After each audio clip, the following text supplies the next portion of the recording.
بسم اللہ الرحمن الرحیم۔ آج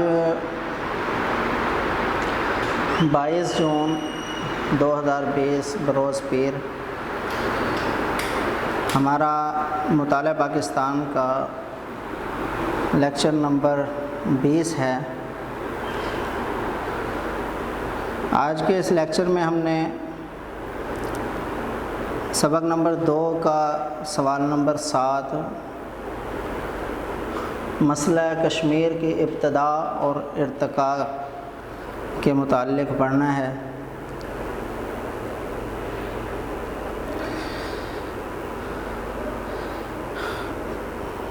وادی کشمیر کا ابتداً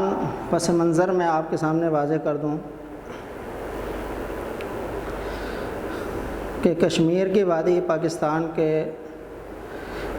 شمال مشرق میں ہے۔ اس میں تقریباً 40 لاکھ کے قریب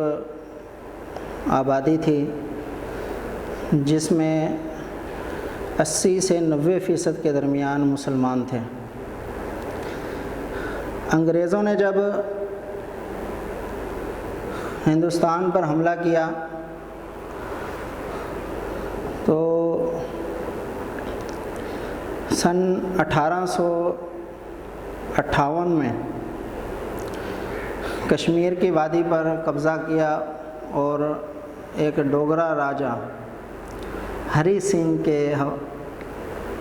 کو یہ فروخت کر دی، اس زمانے کے تقریباً 70-75 لاکھ روپے میں۔ تو ہری سنگھ ڈوگرا راج یہ ایک ہندو تھا جس نے وہاں پر مسلمانوں پر ظلم و ستم کیے۔ وادی کی اکثریت چونکہ مسلمان تھی، قانون آزادی ہند جب منظور ہوا تو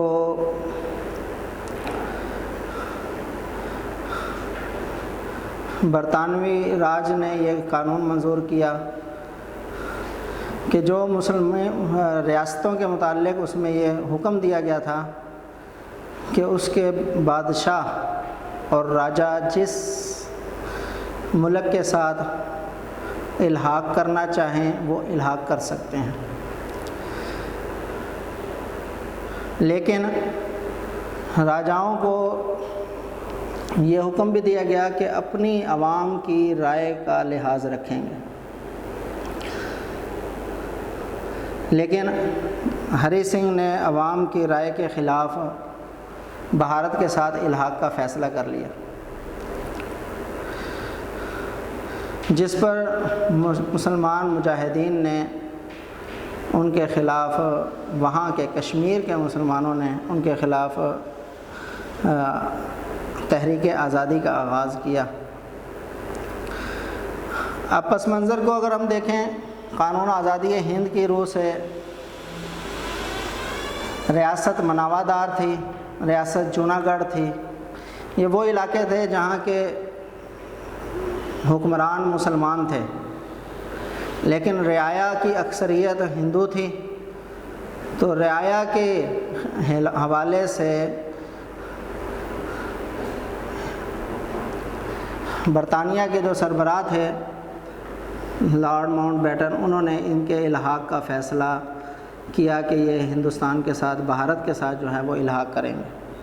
اب باوجود ہے کہ وہاں کا راجا مسلمان تھا اور وہ پاکستان کے ساتھ الحاق کرنا چاہتا تھا، لیکن اس کے کو نظر انداز کرتے ہوئے اسے بھارت کا حصہ قرار دیا گیا اور بھارت میں شامل کیا گیا۔ لیکن جب بات آئی کشمیر کی، تو کشمیر کی اگر ہم محل وقوع کو دیکھیں تو تقریباً 1000 کلومیٹر کے قریب سرحد ہے جو پاکستان کے ساتھ لگتی ہے، اٹیچ ہوتی ہے، اور ثقافتی حوالے سے، نظریاتی حوالے سے 80% سے 90% کے درمیان مسلمان ہیں جو پاکستان کے ساتھ الحاق چاہتے تھے۔ لیکن اس کے باوجود اس کو بھارت کا حصہ بنایا گیا، اور برطانیہ کے جو سربراہان تھے لارڈ ماؤنٹ بیٹن وغیرہ، انہوں نے اس پر خاموشی اختیار کی اور بھارت کو مکمل اس پر فوج کشی کرنے کی اجازت دے دی۔ تو اس پر پھر وہاں کے مسلمانوں نے آزادی کے نام سے تحریک کا آغاز کیا، اور بہت سا حصہ ہندوستان نے بھارت سے آزاد کروا لیا۔ تو یہ کشمیر کا پس منظر تھا جو میں نے آپ کے سامنے بیان کیا۔ اس پس منظر کو دیکھتے ہوئے اس بات کا حق وہاں کی عوام کو حاصل ہونا چاہیے جو انہوں نے جہاد کے ذریعے سے، تحریک کے ذریعے سے اس کو حاصل کرنے کی پھر کوشش کی، اور بہت سے علاقے کو بھارت کی فوج سے آزاد کروایا۔ پھر دوسرے نمبر پر بھارتی سازش، کہ بھارت نے اپنا ہندو راجا کے ساتھ بھی سازش کی۔ ابتداً ہندو راجا ہری سنگھ یہ بھارت کے ساتھ الحاق نہیں چاہتا تھا مکمل طور پر، بلکہ مسلمانوں کی تحریک آزادی کی وجہ سے وہ کشمیر کو ایک آزاد ریاست کے طور پر قائم رکھنا چاہتا تھا، لیکن بھارت نے سازش کر کے ایک لاہ عمل تیار کیا اور اپنی فوج کو اس میں داخل کر کے اعلان کر دیا کہ راجا ہری سنگھ نے ہمارے ساتھ اتحاد کر لیا، جس کی وجہ سے وہاں پر فوج کشی کی گئی۔ دوسرے نمبر پر مسلمانوں نے جو تحریک آزادی کا آغاز کیا تھا کشمیر میں، اس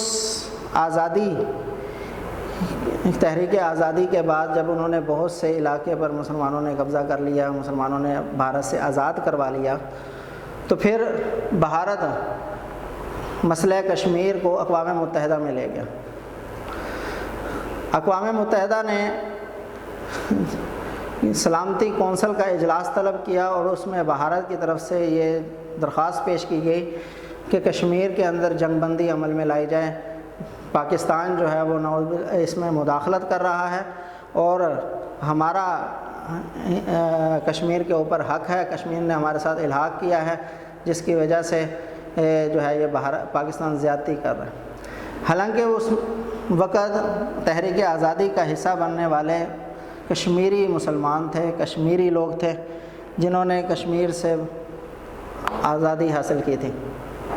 حاصل کرنی چاہی تھی۔ تو اقوام متحدہ میں پاکستان نے اپنا موقف پیش کیا، اور اقوام متحدہ کے کہنے پر کشمیر میں جنگ بندی عمل میں آئی، مسلمانوں نے وہاں پر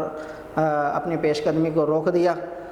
بھارت نے اس کی پیش قدمی سے یعنی اقوام متحدہ کی سلامتی کونسل کی اس قرارداد کے ذریعے سے فائدہ اٹھایا کہ جب مسلمانوں نے وہاں پر پیش قدمی کو روکا تو بھارت نے اپنی مزید فوج اس میں داخل کر کے اس پر کنٹرول سنبھال لیا۔